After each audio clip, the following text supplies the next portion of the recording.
నేను అదే ఇప్పుడు కూడా అడుగుతున్నాను, వీళ్ళ మీద ఇంత దాడి చేస్తున్నప్పుడు ఇరాన్ వీళ్ళు ఏడ్చుకుంటూ కూర్చుంటున్నారు. మమ్మల్ని ఎందుకు కొడుతున్నారు, మమ్మల్ని ఎందుకు కొడుతున్నారు? మీ దగ్గర ఆయుధాలు ఉన్నాయి, మీరు యూఎస్ నుంచి బిలియన్స్ ఆయుధాలు కొనుక్కున్నారు, ఎక్కడ వాడలేదు, ఎక్స్పైరీ డేట్ అయిపోయి ఉంటుంది, దాన్ని తీసే పడేయండి ఇరాన్ మీద, అయిపోతుంది కదా స్టోరీ. ఎందుకు భయపడుతున్నారు? ఎట్లయినా మీ మీద దాడి చేస్తున్నారు. ఎక్స్క్యూజ్ వీళ్ళేం చూస్తున్నారు, ఇరాన్ అక్కడ యూఎస్ బేస్ మీద దాడి చేస్తున్నారు. అదేం లేదు, దాడి చేస్తున్న వీళ్ళ ఆయిల్ ఫెసిలిటీ సివిలియన్ దీని మీద కూడా చేస్తున్నారు కదండి. అదే వాళ్ళు డీసాలినేషన్ ప్లాంట్లో కొట్టారు, కువైట్లో వైటల్ పవర్ ప్లాంట్ని కొట్టారు. ఎందుకు మా పవర్ ప్లాంట్ మీద కొట్టారని చెప్పి ఇక్కడ. అరే మళ్ళీ మీరేం చేస్తున్నారు? మీ దగ్గర ఆయుధాలు ఉన్నాయి, మీ దగ్గర పేట్రియట్ మిసైల్స్ ఉన్నాయి, మీ దగ్గర మిగతా మిసైల్స్ ఉన్నాయి, మీ దగ్గర ఎయిర్ ఫోర్స్ ఉంది. ఏం మ్యూజియంలో పెట్టుకున్నారా? అదంతా ఎగ్జిబిషన్ పెట్టుకున్నారా? వెళ్ళి వాడండి దాన్ని. ఇది సౌదీ అరేబియా చేస్తారు. అదే మొన్న చేశారు సనాలో. ప్లేన్ దిగడానికి ఒక 2 నిమిషాల ముందు బాంబ్ చేశారు రన్వే వాళ్ళు. సో సౌదీ అరేబియా డెఫినెట్గా సౌదీ అరేబియా మీద హూతీలు ఏమైనా చేస్తే సౌదీ అరేబియా కొడతారు వాళ్ళు 100%. దీనికన్నా ముందు కూడా చాలాసార్లు సౌదీ అరేబియా హూతీల నడిమిట్లో ఘర్షణ జరిగింది, యుద్ధం జరిగింది యాక్చువల్లీ. సో కానీ దీనికన్నా ముందు హూతీలు దాడి చేసిందంతా ఇజ్రాయేలీ షిప్స్ మీద, అమెరికన్ షిప్స్ మీద దాడి చేశారు. ఫస్ట్ పార్ట్ ఇప్పుడు కాదు, లాస్ట్ జూలైలో జరిగిన యుద్ధం జరిగినప్పుడు. కానీ అది కాదు, ఇప్పుడు స్టోరీ మారిపోయింది. ఇప్పుడు వీళ్ళు ఇజ్రాయెల్ మీద దాడి చేయట్లేదు, మీరు చూస్తుంటారు. ఇరాన్ దాడి చేయట్లేదు, హూతీలు దాడి చేయట్లేదు. ఏమనంటే సీజ్ ఫైర్ ఉందంటున్నారు. ఇజ్రాయెల్ సీజ్ ఫైర్తో ఏం సంబంధం లేదు ఇజ్రాయెల్కి.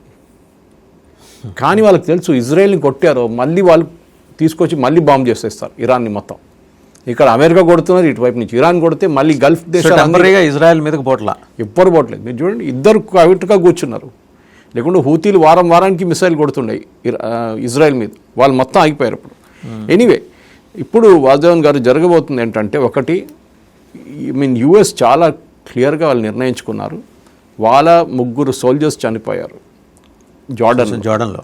ఒకరు one is still not accounted for, 2 పేర్లు వచ్చేసినాయి, ఫొటోస్తో సహా వచ్చింది. అక్కడ ఇరాక్లో డెటనేషన్ చేస్తున్నప్పుడు ఇంకొక సోల్జర్ చనిపోయారు. అమెరికాలో ఒక్క సోల్జర్ చనిపోతే కూడా పెద్ద ఇష్యూ, వాళ్ళు చాలా ఎమోషనల్గా తీసుకుంటారు దాన్ని. ఇప్పుడు వీళ్ళు డెఫినెట్గా వీళ్ళ రోల్ ఉంటుంది దాంట్లో. అమెరికా ఏం చెప్తున్నారు, మా ఒక్క సోల్జర్ని చంపారో మేము మళ్ళీ మిమ్మల్ని కొడతాం. సో ఇప్పుడు అందరు American retired army officers, air force officers, naval officers, strategist అందరూ ఏమంటున్నారంటే ఈ పని ట్రంప్ ఫస్టే చేయాలండి. ఎస్, ఎందుకనంటే అప్పటికి ఆయనకు ఆలోచన లేదేమో. ఆయన ఇంత కాంప్లికేటెడ్ అవుతుంది అనుకోలేదు. ఆయన అనుకున్నాడు అక్కడెక్కడ కొట్టేస్తే అయిపోతుంది, గవర్నమెంట్ పోతుందని. ఈ బాబుల్ మండేబ్ని ఆ టైంలో కొడితే స్ట్రేట్ ఆఫ్ హార్మజ్ ఎప్పుడు ఓపెనే ఉంటుండే. స్ట్రేట్ ఆఫ్ హార్మజ్ పక్కన ఉన్న అన్ని నేవల్ ఫెసిలిటీస్ని కొట్టారు, కెషమ్ ఐలాండ్ని కొట్టారు, కిష్ ఐలాండ్ని కొట్టారు. ఇదంతా కొట్టచ్చు మీరు ముందు కూడా, ఎందుకు చేయలేదు?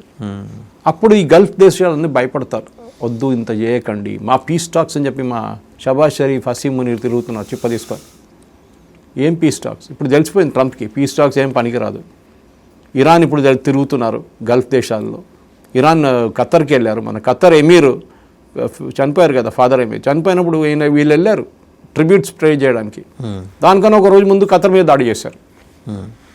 దాడి చేసి నెక్స్ట్ డే డెలిగేషన్ వచ్చింది ఇరాన్ నుంచి. ఆలోచించండి ఎంత ఐరానికల్ ఉంటుంది. ఇవాళ కొట్టి రేపు వచ్చి పరామర్శ. ఖత్తర్ ఏం చేస్తున్నారు, వాళ్ళ దగ్గర ఇంత మోడర్న్ ఆయుధాలు ఉన్నాయి, వాళ్ళు ఇరాన్ ఈజీ కొట్టచ్చు, రిచ్ కంట్రీ. అమెరికా ఏం చేయక్కర్లేదు వాసుదేవన్ గారు. వీళ్ళందరూ కలిసి పొద్దున ఒక నిర్ణయం తీసుకోవాలి ఒకరోజు. Saudi Arabia, UAE, Khattar, Bahrain, Kuwait, Oman, Iraq కూడా అందరు కలిసి ఒకటేసారి దాడి చేయండి. Iran cannot with stand it. ఈ 6-7 దేశాలు కలిసి దాడి చేస్తే అమెరికా చూసుకుంటారు ఎట్లయినా. ఇవాళ ఇజ్రాయెల్ చూస్తారు. అదే అది అక్కడ వెళ్తే అంతే. ఒక మాట గుర్తుపెట్టుకోవాలి మనం, ఇవాళ దాకా ఒక అమెరికన్ షిప్ మీద వీళ్ళు దాడి చేయలేదు. ఎన్నో వార్షిప్స్ పడి ఉన్నాయి అక్కడ, 2 ఎయిర్ క్రాఫ్ట్ క్యారియర్స్ ఉన్నాయి, బ్యాటిల్ గ్రూప్స్ ఉన్నాయి, ఆల్మోస్ట్ 36 నుంచి 40 వార్షిప్స్ ఉన్నాయి అక్కడ. ఒక్క దాని మీద కూడా ఇరాన్ దాడి చేయలేదు ఇవాళ దాకా. వాళ్ళు దాడి చేసినంత కూడా కువైత్ మీద, బహ్రెయిన్ మీద, వాళ్ళ మీద చేస్తున్నారు. ఎందుకు అమెరికన్ ఫెసిలిటీస్ ఉంది అక్కడ. ఇక్కడ జార్డన్ మీద కూడా చేశారు, అక్కడే 3 చనిపోయారు. సో ఇది అడగాల్సింది, ఎందుకు భయపడుతున్నారు? ఒకటి గల్ఫ్ దేశాలు, మీ రెస్పాన్సిబిలిటీ కూడా ఉంది. ఎందుకంటే ట్రంప్ కరెక్ట్ చెప్పారు ఆ రోజు, నేను ప్రతి షిప్ నుంచి $2 మిలియన్ 20% తీసుకుంటాను. ఎందుకంటే వీళ్ళు ఏం చేయట్లేదు. మీరు అంటారు అమెరికా పని ఇదంతా అంటారు. అరే మేము ఎందుకు చేయాలని అమెరికా నేటోని అడుగుతున్నారు. ఈ షిప్లని మీ దగ్గర కూడా వస్తుంది కదా, మీరు వచ్చి హెల్ప్ చేయండి. ఎవ్వరు హెల్ప్ చేయట్లేదు. ఏమని అంటారు, ఈ యుద్ధం మీరు మొదలు పెట్టారు, మీరే ఫినిష్ చేయండి, మా దగ్గర అడగలేదు. యుద్ధం మొదలుపెట్టాయి, విచ్ ఇస్ కరెక్ట్.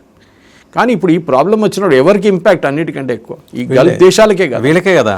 వాళ్ళ ఆయిల్ బయటకు వెళ్ళలేకపోతుంది, వాళ్ళ గ్యాస్ బయటకు వెళ్ళలేకపోతే, వాళ్ళ ఫర్టిలైజర్ బయటకు వెళ్ళట్లేదు. ఇదే కదా ప్రాబ్లం ఇప్పుడు. కానీ వీళ్ళు ఏం చేయట్లేదు. సో ట్రంప్కి నిజంగా కోపం వస్తుంది. ఆయన అదే అన్నారు యూరోప్ గురించి. ఆయన గల్ఫ్ దేశాల గురించి ఎక్కువ చెప్పట్లేదు, కానీ యూరోప్ మీద చాలా కోపం ఉంది. గల్ఫ్ దేశాలేమో ఏడుస్తున్నారు, మా మీద ఇరాన్ కొడుతున్నారు, మా మీద ఇరాన్ కొడుతున్నారు, మీరేమైనా చేయండి అయ్యా మీరు. ఇది ట్రంప్ లాజిక్ అనమాట. సో ఇప్పుడు సౌదీ అరేబియాకి అర్థమైపోయింది, ఇన్ని రోజులు రిలాక్స్గా కూర్చున్నారు, మా మీద బాంబ్ చేయట్లేదు అని చెప్పి. సౌదీ అరేబియా మీద లాస్ట్ 3 వారాల నుంచి ఇరాన్ ముట్టలేదు సౌదీ అరేబియాని. వాళ్ళు సుపారీ ఇచ్చారు, వాళ్ళు హఫ్తా ఇచ్చేసారు, వాళ్ళు అయిపోయింది, మా మీద ఏం చేయకండి అని చెప్పి. సో వాళ్ళ మీద ముట్టట్లేదు ఇప్పుడు. సో ఇప్పుడు జరిగిన టైంకి ఇప్పుడు బాబల్ మండేబ్ బ్లాక్ చేస్తే it will become a more bigger problem. So ఈ బాబల్ మండేబ్ కూడా అర్థం చేసుకోవాలంటే ఫస్ట్ మన ఆఫ్రికాని అర్థం చేసుకోవాలి. ఆ మ్యాప్ చూస్తే అర్థమైపు దిబూతి ఈజ్ ద మెయిన్ పోర్ట్. అక్కడ పోర్ట్ ఉంది ఒకటి. ఈ పోర్ట్ పక్కనే అటువైపు ఇటువైపు అందరు చాలామంది ఉన్నారు. చైనా ఉన్నారు, చైనాది ఒక బేస్ ఉంది అక్కడ. Okay, French originally French country, అది ఫ్రెంచ్ కాలనీ ఉండే వాళ్ళు ఉన్నారు అక్కడ. యుఎస్ ఒక బేస్ ఉంది అక్కడ దిబూతిలో. అది కాకుండా అఫ్కోర్స్ ఇజ్రాయెల్ సొమాలీ ల్యాండ్లో కూర్చున్నారు పైన.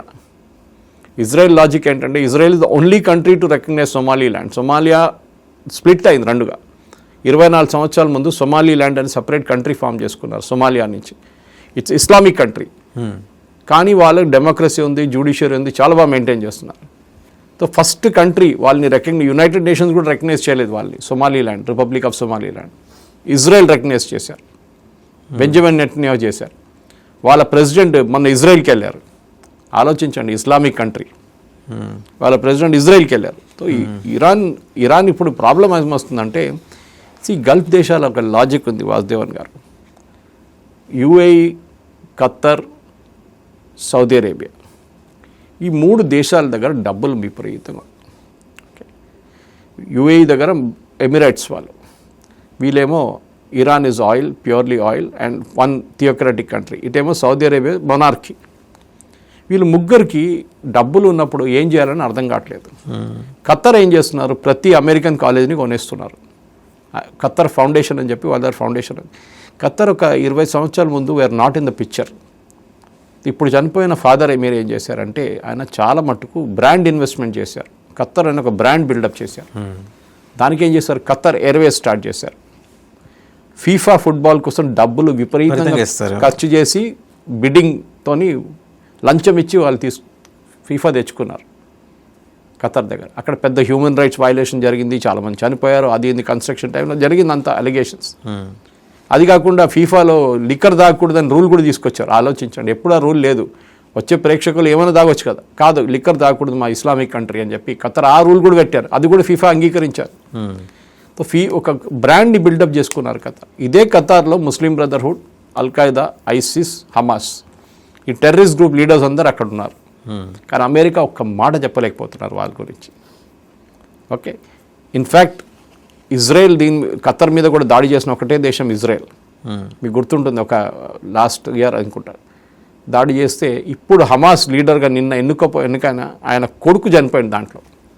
ఓకే, వాళ్ళు 4 కొడుకులు ఉన్నారు. దాంట్లో 2 ముందు గాజా బాంబింగ్లో చనిపోయారు, 3వ ఆయన ఎక్కడో చనిపోయారు, 4వ ఆయన ఈ బాంబింగ్లో చనిపోయారు. ఖత్తర్లో అందరు కూర్చున్నారు. ఏమనంటే ఖత్తర్ ఏమంటారు, మేము ఇక్కడ పెట్టుకున్నాం, మాకు తెలుసు వీళ్ళు ఏం చేయరు, బయటికి వెళ్తే మళ్ళీ వాళ్ళు ఏం చేస్తారు నాకు తెలియదు. ఇది వీళ్ళ ప్రాబ్లం. ఇస్మాయిల్ హనియా బయటికి వెళ్ళారు, ఇరాన్కి వెళ్ళారు. ఇరాన్ ప్రెసిడెంట్ చనిపోయారు హెలికాప్టర్ క్రాష్లో. ఆయన సంతాపం తెలడానికి వెళ్తే పాప ఆయన బెడ్ కింద బాంబు పెట్టి పేల్చేశారు. ఆయన పక్కన ఉన్న బాడీగార్డ్ ఉన్న రూమ్కి ఏం కాలేదు, ఆయన లేచిపోయాడు పైకి అంతే. సో ఇజ్రాయెల్ ఎప్పుడు వాళ్ళ మీద ఒక నిఘా ఉంటుంది. దానికోసం ఖత్తర్ ఏం చేస్తారంటే యుఎస్ దగ్గర ఉన్న సెనేటర్స్ కానీ కాంగ్రెస్ అందరినీ కొనుక్కున్నారు వాళ్ళు. థింక్ ట్యాంక్స్ ఖత్తర్ ఫౌండేషన్ డబ్బులు ఇచ్చి ప్రతి కాలేజీ కొనుక్కున్నారు. ఒకటే కండిషన్ పెట్టారు, మేము మీకు 50 మిలియన్ ఇస్తాం, 100 మిలియన్ ఇస్తాం, 200 మిలియన్ ఇస్తాం మీ యూనివర్సిటీ కోసం, మీ బ్రాంచ్ మా దగ్గర పెట్టాలి. జార్జ్ టౌన్ యూనివర్సిటీ, మీరు చెప్పండి, ప్రతి పేరు ఉన్న యూనివర్సిటీ ఇప్పుడు ఖత్తర్లో. మన రేవంత్ రెడ్డి గారు తెచ్చుకుంటున్నాడు చూడండి ఇంటర్నేషనల్ యూనివర్సిటీస్ హైదరాబాద్కి. అట్లనే ప్రతి యూనివర్సిటీ, అఫ్కోర్స్ మన దగ్గర అంత డబ్బులు లేదనుకోండి, వాళ్ళైతే ఫౌండేషన్ త్రూ పెట్టారు వాళ్ళు, ఖత్తర్ ఫౌండేషన్ త్రూ. ఖత్తర్ది పెద్ద రోల్ ఉంది దీంట్లో. దానికోసం ఖత్తర్ మీద దాడి